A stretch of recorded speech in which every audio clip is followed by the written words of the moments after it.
Et j'invite Julie à prendre la parole.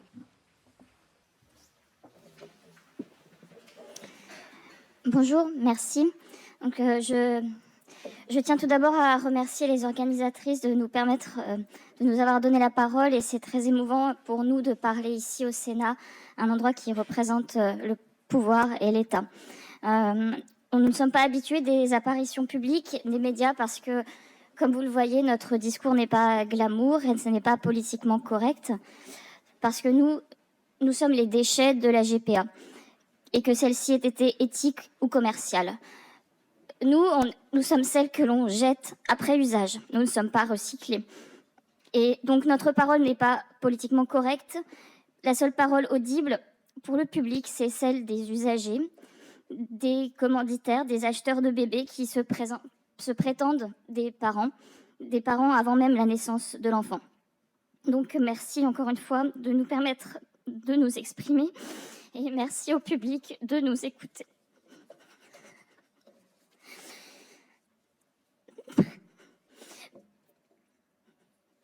Bon, mon histoire a commencé en 2018-2019 en France. Je suis française. Je rêvais depuis longtemps d'avoir un enfant. C'était un désir ancien, profond, et je n'avais pas matériellement les moyens de l'élever seule. Pour moi, il était naturel, essentiel que cet enfant connaisse ses origines que j'en sois la mère, et qu'il me reconnaisse comme sa mère. J'étais une militante LGBT et je voulais aussi, à travers ce projet de GPA, poser un acte qui soit cohérent avec mes idéaux politiques et aider des personnes que je considérais comme plus opprimées que les autres, c'est-à-dire les couples gays, puisque à l'époque, en 2018-2019, la GPA a été interdite et aussi la PMA, et donc c'était un acte politique que je faisais. On nous présente la GPA éthique, altruiste, humanitaire, comme quelque chose de très désirable. Les discours qu'on entend, ce sont ceux d'un acte de don, de générosité. On nous qualifie les mères porteuses de donneuses de vie, donneuses de lumière, personnes extraordinaires. Voilà, c'est des discours qu'on entend tout le temps. Et donc j'ai marché là-dedans. Donc je voulais à la fois réaliser mon désir de maternité personnelle et permettre à un couple gay, homme, de devenir parent.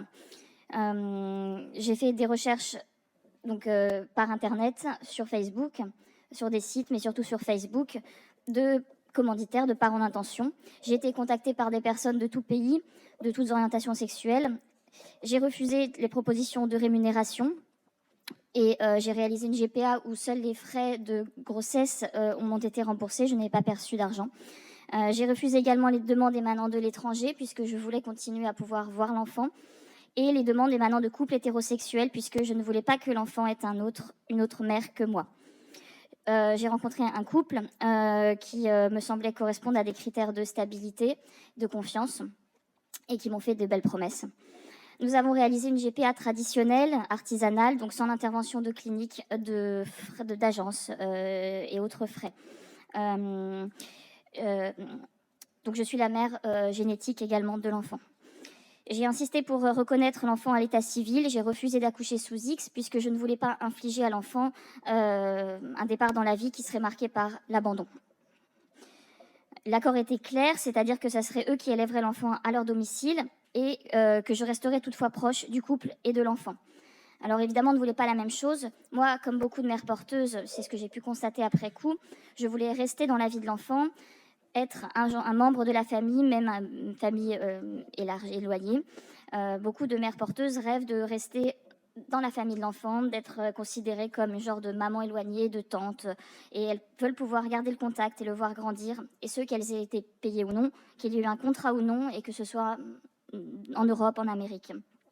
Il avait été explicitement verbalisé que je pourrais toujours avoir accès à l'enfant et ma famille aussi. Parce qu'une mère porteuse, ça n'est pas, bien sûr, juste un utérus, mais ça n'est pas non plus seulement une femme. C'est aussi sa famille. Ça veut dire que la mère porteuse, elle a des enfants qui sont les frères et sœurs de l'enfant. Elle a également des parents qui sont les grands-parents de l'enfant. Elle a des frères et sœurs qui sont les oncles et tantes. Elle a des neveux et nièces qui sont les cousins de l'enfant. Donc vous voyez, la GPA, ça génère un sacré bordel familial en fait. Et voilà, il m'avait été promis, je cite, que ce serait toujours porte ouverte à leur domicile. Et ce à 2 reprises, avant la conception et à la naissance de l'enfant. C'est ce que m'a dit l'un des 2 commanditaires. Bien sûr, eux, de leur côté, ils voulaient une bonne mère porteuse qui disparaisse. Donc voilà, un matériau qu'on utilise et qu'on jette comme un déchet. Contrairement à ce qu'on peut vous dire dans les médias, je n'ai pas eu les fameux remerciements, la gratitude, toutes les formules, les belles formules qu'on entend. Je n'ai eu ni parole, ni attention. Ils m'ont même pas demandé le lendemain de l'accouchement comment je me sentais, comment ça s'était passé, rien. Je n'ai pas eu, bien sûr, un cadeau, rien. J'ai perçu d'ailleurs des prestations sociales de la CAF, puisque je suis la mère sur les papiers, et je leur ai reversé les prestations sociales de la CAF, estimant que c'était de l'argent destiné à l'enfant et que donc cet argent leur revenait. Donc nous avons réalisé une GPA illégale, clandestine, en marge de la loi, mais que moi, militante LGBT, je considérais comme un projet, un acte de solidarité. Et nous n'avons pas rédigé de contrat écrit, puisque ça n'aurait eu aucune valeur juridique, c'était seulement un accord oral. J'ai également toujours refusé de procéder à l'abandon de mon fils, à l'abandon, pardon, lapsus, à l'adoption de mon fils, c'est-à-dire de l'abandonner juridiquement. Et encore hier, j'ai eu la lecture d'un rapport des services sociaux qui disait que monsieur demande l'adoption, à pouvoir adopter mon fils, en parlant d'un des commanditaires. Donc aujourd'hui encore, je refuse la pression qui m'est mise, même par les services sociaux, pour en octobre 2025, pour que j'abandonne mon enfant. Voilà. En ce qui concerne la grossesse, voilà, c'est bien passé du point de vue physique. Maintenant, elle a été beaucoup plus difficile que je l'imaginais du point de vue moral, mental. J'ai traversé toute seule, sans soutien ni des commanditaires, ni de ma famille, ni de mes amis. Vers la fin de la grossesse et pendant l'accouchement, les belles paroles, les belles promesses se sont envolées. J'ai compris que je n'étais plus que un corps chargé d'effectuer livraison du bébé. Même pendant l'accouchement, le père biologique estimait avoir son mot à dire sur la manière dont le bébé sortirait. Par exemple, on a utilisé une ventouse obstétricale pour le sortir et lui préférait qu'on m'envoie en césarienne, de peur d'abîmer le bébé. Bien sûr, je passe. Il a imposé que le bébé soit placé en nurserie pendant la première nuit, plutôt que comme on fait normalement aujourd'hui, en 2019-2020, c'est-à-dire que le bébé reste avec la mère pendant le séjour à la maternité. Dans la salle d'accouchement, son comportement était tellement visible que l'auxiliaire puéricultrice a dit « Arrêtez de vouloir séparer la mère et le bébé ». Je cite. Donc elle avait compris mieux que moi ce qui était en train de se jouer. Maintenant, quand on est en train d'accoucher, on n'est pas dans son état normal. Mais voilà, elle avait mieux que moi compris ce qui se passait. À la sortie de la maternité, j'avais donné ma parole, donc je leur ai confié l'enfant. Ils sont partis tout de suite après. Donc je suis rentrée chez moi à vide, sans mon bébé. J'ai vécu un postpartum à vide, les montées de lait sans bébé en fait. Pour mon corps, c'était comme un deuil. C'est comme si le bébé était mort pour mon corps. D'ailleurs, je me suis même inscrite sur des groupes de soutien au deuil périnatal et aux personnes qui m'avaient vue enceinte et à qui je ne pouvais pas dire que c'était une GPA. J'ai prétendu que l'enfant était mort parce que voilà, j'étais seule. Donc évidemment, très vite après, en postpartum, les belles promesses se sont envolées. Donc ils ont organisé une fête de naissance donc dans l'Eure-et-Loire, sans m'en parler, sans m'inviter. Donc ils ont entretenu la fiction d'un bébé qu'ils auraient fait tout seuls entre deux hommes. Les visites qu'ils m'avaient promises, il y en a eu la première année, il y en a eu quelques-unes. Elles se sont espacées, sont devenues plus rares, plus courtes à chaque fois. Évidemment, ma famille qui était censée avoir porte ouverte, voilà, ça a été très difficile, très compliqué pour ma famille de venir voir l'enfant. Évidemment, eux ne sont jamais venus, comme ils l'avaient promis, présenter l'enfant aux différents membres de ma famille. Les photos, j'ai toujours une bataille actuellement pour avoir des photos de mon fils. Les photos, les nouvelles se faisaient attendre, même pendant que j'étais en postpartum et que donc j'avais la rééducation du périnée et qu'évidemment les sages-femmes me demandaient comment il va. Donc normalement, on parle de son enfant quand on est en postpartum, on montre des photos. Donc moi, évidemment, je devais inventer des choses. Je pouvais même pas dire son poids, je n'ai évidemment pas pu l'allaiter. Puisque sinon ils n'auraient pas pu donner le biberon. Donc je devais inventer comment il allait, je devais bricoler. Ils m'ont caché des éléments de santé de l'enfant. Par exemple, mon fils a été dépisté autiste 2 ans après sa naissance, donc je l'ai su 6 mois plus tard. Il racontait aux professionnels de santé qu'il n'avait pas mon adresse, que j'étais sans domicile fixe, alors qu'il savait pertinemment mon adresse et où j'étais. Il racontait également, je cite, que j'étais perchée, qu'il était inutile de me contacter. Et à la directrice d'école, pour son inscription en maternelle, ils ont dit que je ne voulais pas en entendre parler de l'enfant. Donc elle a été très étonnée quand,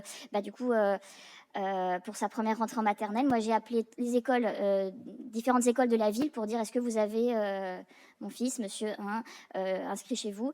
Et la directrice que j'ai fini par avoir au téléphone, donc la deuxième école que je testais, me dit oui, il est inscrit chez nous. Je suis contente que vous m'appeliez parce que donc, le père m'avait dit que vous ne vouliez pas en entendre parler. Voilà. Donc ils ont déménagé en fait plusieurs fois également pour éviter, quand les services sociaux soupçonnaient qu'il y avait un problème, ils déménageaient. Parce que quand on change de région, d'une région à l'autre, les services sociaux, le dossier ne suit pas. Ils se sont enfin installés dans le Gard, donc près de Nîmes, là où en fait les services sociaux sont d'une complaisance coupable.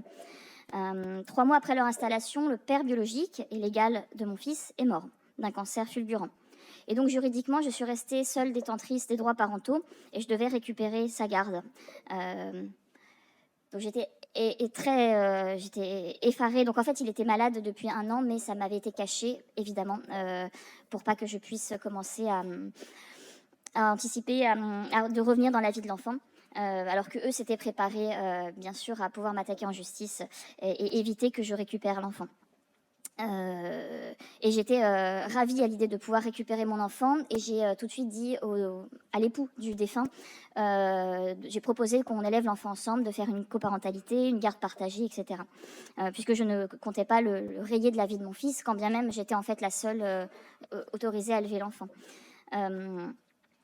Par naïveté, donc voilà. Lui m'a dit oui, bien sûr, je vais revenir en région parisienne, je peux plus payer le loyer, je vais revenir, on va élever l'enfant ensemble, je cherche un logement près de chez toi, etc. J'ai toutes les preuves SMS, il m'a mené en bateau pendant un mois où en fait il a mis en place des démarches juridiques pour obtenir le placement provisoire sans audience contradictoire de l'enfant à son domicile, avec le statut de tiers de confiance, un placement en longue durée chez lui, un transfert exclusif et total des droits parentaux à son profit, la garde exclusive et demander une pension alimentaire. Parce que tant qu'à faire, autant que la mère porteuse gratuite paye aussi pour que les commanditaires élèvent l'enfant à sa place.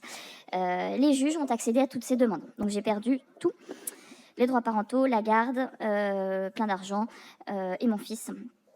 Et je considère que mon fils m'a été à ce moment-là volé. D'ailleurs, pendant les 3 semaines où il n'y avait pas encore de protection juridique pour lui, il a même retiré l'enfant de l'école.